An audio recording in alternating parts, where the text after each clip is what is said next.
ഇന്ന് ഞാൻ തയ്യാറാക്കിയിട്ടുള്ളത് കുട്ടികൾക്കൊക്കെ ലഞ്ച് ബോക്സിൻ്റെ കൂടെ കൊടുത്തു വിടാൻ പറ്റുന്ന ഒരു അടിപൊളിയായിട്ടുള്ളൊരു റൈസാണിത്. ക്യാരറ്റ് വെച്ചിട്ടാണ് നമ്മൾ ഈ ഒരു റൈസ് തയ്യാറാക്കിയിട്ടുള്ളത്. ക്യാരറ്റ് കഴിക്കാൻ മടിയുള്ള കുട്ടികൾ തീർച്ചയായിട്ടും കഴിക്കുകയും ചെയ്തോളും. നല്ല ഹെൽത്തി ആയിട്ടുള്ളൊരു ഫുഡ് തന്നെയാണിത്. ഇതിൻ്റെ സൈഡ് ഡിഷായിട്ട് നമുക്ക് ഒരു ഫിഷ് ഫ്രൈയോ അല്ലെങ്കിൽ ചിക്കൻ ഫ്രൈയോ അതും അല്ലെങ്കിൽ ഒരു ചമ്മന്തിയൊക്കെ വെച്ച് കൊടുക്കുകയാണെന്നുണ്ടെങ്കിൽ എന്തായാലും നല്ല ടേസ്റ്റി ആയിട്ട് കഴിക്കുകയും ചെയ്തോളും. അടിപൊളിയായിട്ട് അവർ ഇഷ്ടപ്പെടുന്നൊരു ഫുഡ് തന്നെയായിരിക്കും ഇത്. അതും അല്ലെങ്കിൽ നമ്മൾ ചെറിയൊരു വൺ ഡേ ടൂറൊക്കെ പോകുന്ന സമയത്ത് നമ്മൾ കയ്യിലേക്ക് പാർസലായിട്ട് പിടിക്കാൻ പറ്റുന്നൊരു അടിപൊളിയായിട്ടുള്ളൊരു റൈസ് തന്നെയാണിത്. അപ്പോൾ ഇതൊന്ന് ട്രൈ ചെയ്ത് നോക്കാത്തവർ എന്തായാലും ഒന്ന് ട്രൈ ചെയ്ത് നോക്കാനും ഒന്ന് ഫീഡ്ബാക്ക് അറിയിക്കാനും മറക്കരുത്. വീഡിയോ നിങ്ങൾക്ക് ഇഷ്ടപ്പെടുന്നുണ്ട് എന്നുണ്ടെങ്കിൽ ലൈക്ക് ചെയ്യാനും പിന്നെ ഫാമിലി ഫ്രണ്ട്സിനൊക്കെ ഒന്ന് ഷെയർ ചെയ്യാനും മറക്കരുത് കേട്ടോ.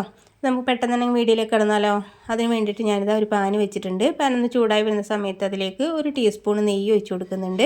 പിന്നെ അതിലേക്ക് 2 ടേബിൾ സ്പൂൺ സൺഫ്ലവർ ഓയിലാണ് ചേർത്ത് കൊടുക്കുന്നത്. എണ്ണ ജസ്റ്റ് ഒന്ന് ചൂടായി വരുന്ന സമയത്ത് ചെറിയൊരു കഷ്ണം പട്ടയും 3 ഏലക്കായും 4 ഗ്രാമ്പും കൂടി ഇട്ട് കൊടുക്കുന്നുണ്ട്.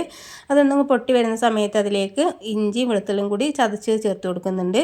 ഇഞ്ചി വെളുത്തുള്ളി ഒരുപാട് കൂടുതൽ ചേർത്ത് കൊടുക്കണ്ട. സാധാരണ നമ്മൾ ബിരിയാണിയൊക്കെ ഉണ്ടാക്കി എടുക്കുന്ന സമയത്ത് ഒരുപാട് ഇഞ്ചി വെളുത്തുള്ളിയൊക്കെ ചേർത്ത് കൊടുക്കാറുണ്ടല്ലോ. അതുപോലെ ഒന്നും ചേർത്ത് കൊടുക്കണ്ട. ചെറിയൊരു കഷ്ണം ഇഞ്ചി എടുക്കുക, ഒരു 3-4 അല്ലി വെളുത്തുള്ളി മാത്രം ഇട്ട് കൊടുക്കുക. എന്നിട്ട് നല്ല രീതിയിലൊന്ന് വഴറ്റിയെടുക്കാം. ഇതിൻ്റെ ഒരു പച്ചമണം മാറി വരുന്ന സമയത്ത് നമുക്ക് എരിവിന് ആവശ്യമുള്ള പച്ചമുളക് ചേർത്ത് കൊടുക്കാം. ഞാനൊരു പച്ചമുളക് മാത്രമാണ് എടുത്തിട്ടുള്ളത്. അത് ഇതുപോലെ നീളത്തിൽ കട്ട് ചെയ്തിട്ട് ചേർത്ത് കൊടുത്തിട്ടുണ്ട്.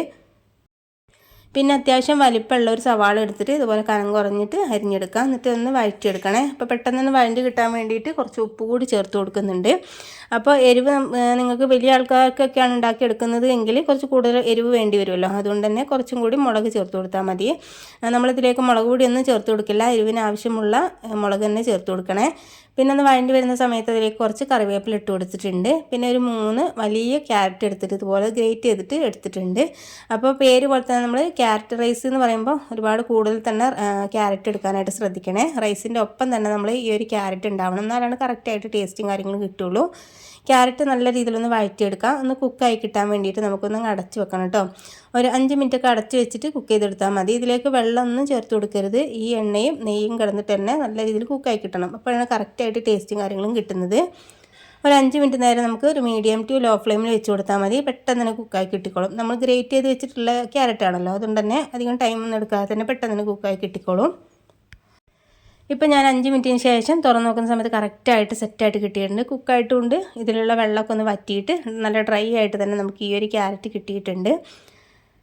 ഇനി നമ്മളതിലേക്ക് മഞ്ഞൾപ്പൊടി ചേർത്ത് കൊടുക്കാം. പിന്നെ ഒരു ടേബിൾ സ്പൂണ് സാമ്പാർ പൊടിയാണ് ചേർത്ത് കൊടുക്കുന്നത്. വേറെ മസാലപ്പൊടികളൊന്നും ചേർത്ത് കൊടുക്കരുത്.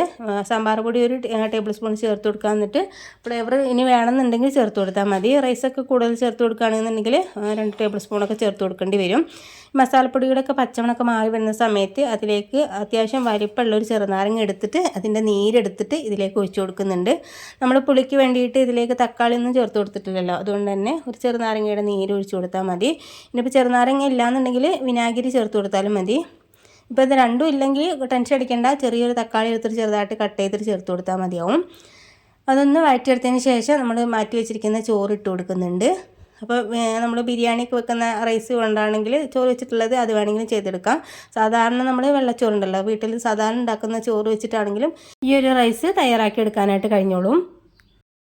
അപ്പോൾ ഞാനിത് സാധാരണ വീട്ടിലുണ്ടാക്കുന്ന വെള്ളച്ചോറ് വെച്ചിട്ടാണ് ഈ ഒരു റൈസ് തയ്യാറാക്കുന്നത്. ഇനി നമുക്ക് ആവശ്യത്തിനുള്ള ഉപ്പ് ചേർത്ത് കൊടുത്തിട്ടുണ്ട്. നല്ല രീതിയിലൊന്ന് മിക്സ് ചെയ്തെടുക്കാം കേട്ടോ. ഈ ഉപ്പും ഈ ക്യാരറ്റൊക്കെ ഈ ചോറിൻ്റെ എല്ലാ ഭാഗത്തേക്ക് എത്തുന്ന രീതിയിൽ നല്ല രീതിയിലൊന്ന് മിക്സ് ആക്കി എടുക്കാം.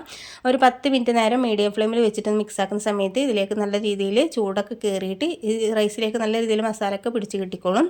ഫൈനലായിട്ട് കുറച്ച് മല്ലിയില ചെറുതായിട്ട് കട്ട് ചെയ്തിട്ടും കൂടി ചേർത്ത് കൊടുക്കുന്നുണ്ട്. മല്ലിയിലും കൂടി ഇട്ട് കൊടുത്തിട്ട് നല്ല രീതിയിൽ മിക്സ് ആക്കി എടുത്താൽ മാത്രം മതി കേട്ടോ. നല്ല ചൂടോടുകൂടി തന്നെ കഴിക്കാൻ പറ്റുന്ന ഒരു അടിപൊളിയായിട്ടുള്ള റൈസ് തന്നെയാണിത്. അപ്പോൾ കുട്ടികൾക്കാണെങ്കിലും മുതിർന്നവർക്കൊക്കെ ഒരേപോലെ ഇഷ്ടപ്പെടുന്ന നോൺ വെജുകാർക്കൊക്കെ ട്രൈ ചെയ്ത് നോക്കാൻ പറ്റുന്ന ഒരു അടിപൊളിയായിട്ടുള്ളൊരു റെസിപ്പി തന്നെയാണിത്. അപ്പോൾ ഇതുപോലെ ക്യാരറ്റ് റൈസ് തയ്യാറാക്കി നോക്കാത്തവർ ഒന്ന് തയ്യാറാക്കി നോക്കാനും ഒന്ന് ഫീഡ്ബാക്ക് അറിയിക്കാനും മറക്കരുത്. അപ്പോൾ നമുക്ക് ഇതിനേക്കാളും നല്ല കിഡിലൻ വീഡിയോ ആയിട്ട് വീണ്ടും കാണാം. Okay, thank